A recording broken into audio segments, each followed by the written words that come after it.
itopya.com YouTube kanalından herkese selamlar. Tekrar bir Kuark sistem videosuyla karşınızdayız. Bildiğiniz gibi doğum günü fırsatlarımıza özel olarak Speed serisiyle devam ediyoruz. Burada da Speed 5 bulunuyor. 1080p için uygun fiyatlı bir sistem olduğunu söyleyebilirim. Çünkü içerisinde AMD tarafından iki güzel ürün bulunuyor. Bunlardan birincisi ekran kartımız Radeon RX 7600. Diğeri ise işlemcimiz Ryzen 5 5600. Her ikisi de daha önce fiyat performans sistemlerde gördüğünüz ve sevdiğiniz modeller olduğunu söyleyebilirim. Birinci olarak ekran kartımızla başlamak gerekirse burada Gigabyte'dan Radeon RX 7600 Gaming OC modelimiz bulunuyor. Bu ekran kartı 1080p oyunculuk için iyi bir ekran kartı. Hem hikayeli oyun tarafında hem de rekabetçi oyun tarafında güzel FPS değerleri alabiliyoruz. Hikayeli oyunları iyi bir akıcılıkla oynayabiliyoruz. Rekabetçi tarafta da 180 veya 240 Hz bir monitörünüz varsa bunu besleyebilecek FPS değerleri elde edebiliyorsunuz. Özellikle şurada hikayeli oyunlarda FSR teknolojisine de tabii ki değinmek gerekiyor. FSR ile birlikte yeniden ölçeklendirilen görüntü sayesinde daha yüksek FPS değerleri elde edebiliyoruz. Böylece oyunumuzu daha akıcı bir şekilde oynayabiliyoruz. Bunun yanında adrenalin yazılımı üzerinden HyperX'i etkinleştirdiğiniz durumda da tek tıkla sizin için en optimum ayarları AMD sağlıyor. Böylece siz ayar karmaşasına şunu şöyle yapsam bunu böyle yapsam nasıl olur karmaşasına girmiyorsunuz. Rekabetçi tarafta da tabii ki anti-lag'i kullanabiliyorsunuz. Bu da sizi rekabette 1 milisaniyenin daha önemli olduğu durumlarda zafere biraz daha yaklaştırıyor.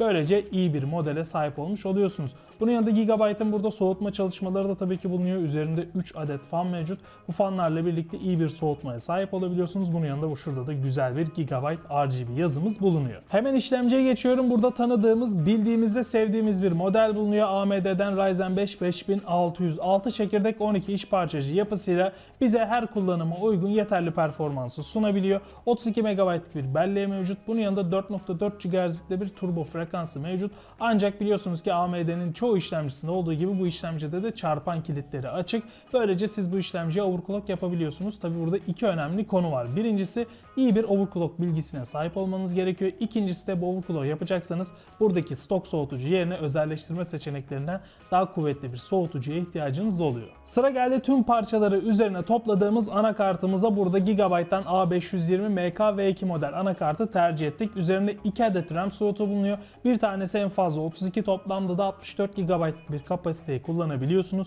Bunun yanında 5100 MHz'lik DDR4 standartlarına göre oldukça yüksek bir frekans desteği de mevcut. Üzerindeki genişletme slotlarına bakacak olursak da bir adet PCI Express 3.0 X16, bir adet de PCI Express 3.0 X1 slotu görüyoruz. Bir adet de M.2 slotumuz mevcut aynı şekilde. Bu da PCI Express 3.0 X4 slotu. Onun dışındaki bağlantı seçenekleri şu anda ekrana yansıyor. Yine arka tarafta hızlıca ulaşacağımız bağlantı seçenekleri de ekrana yansıyor. RAM tarafında çok sevdiğimiz ve bildiğimiz modellerden bir tanesi olan GSKILL'in Ripjaws RAM'lerini kullandık. 8x2 toplamda 16 GB'lık bir kapasite burada söz konusu. Bunun yanında 3200 MHz'lik bir frekans ve CL16'da gecikme değeri bulunuyor. Depolama tarafındaki M.2 SSD'miz ise MLD'den M.3 model bir M.2 SSD. 500 GB'lık bir kapasitemiz var burada. 3300 MB'lık okuma, 3100 MB'lık ise bir yazma hızı bize sunuyor. Tüm sistemi de burada görmüş olduğunuz Rampage'in AZZA V1 model kasası içerisine topluyoruz. Bu kasa dahil olarak 600 Watt'lık bir güç kaynağı ile birlikte geliyor. Bunun yanında mesh bir panele sahip. Bu panel sayesinde içeriye rahat bir şekilde hava alabiliyor.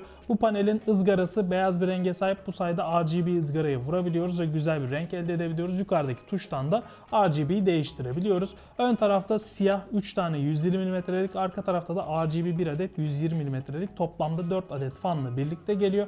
Güzel bir kasa olduğunu söyleyebilirim. Bu tarz uygun fiyatlı sistemler için özellikle RGB'sinin de ayarlanabilmesi detayı da uygun bir seçim. Yine bu kasanın yukarıdaki bağlantı noktalarına baktığımız zaman da hızlıca ulaşacağımız elimizin altındaki bağlantı seçeneklerini görüyoruz. Unutmadan şunu da söylemek istiyorum ki bu sistemde birlikte Gigabyte'ın GS27QC monitörünü de tercih edebilirsiniz. 165 Hz'lik yenileme hızına ve 1500 R kavise sahip. Güzel şekilde renkleri görürken hızlı şekilde aksiyona girebileceğiniz bir monitörde özel fiyatıyla aksesuar kısmında sizi bekliyor olacak. Kuark-Speed 5'in genel özellikleri bu şekildeydi. Sistemi şu an açıklamalar kısmında bulunan linke tıklayarak internet sitemizden veya bizzat mağazalarımıza gelerek mağazalarımızdan satın alabilirsiniz. Her iki satış noktasında da sistemi montajlı bir şekilde evinize kadar alabiliyorsunuz. Bu gerçekten güzel bir detay. Bizim size sunduğumuz bir hizmet bu. Ancak bu sistemi tek bir ürün olarak düşünmeyin. Her bir ürün ayrı ayrı olarak değerlendirilmesi gerekiyor. Biz sizin için sadece uygun parçalarla bir config hazırlıyoruz ve size bunu sunuyoruz. Bunu tek bir ürün olarak algılamamanız gerekiyor. Her parçanın ayrı ayrı garantisi bulunuyor. Bunu belirtmemiz gerekiyor.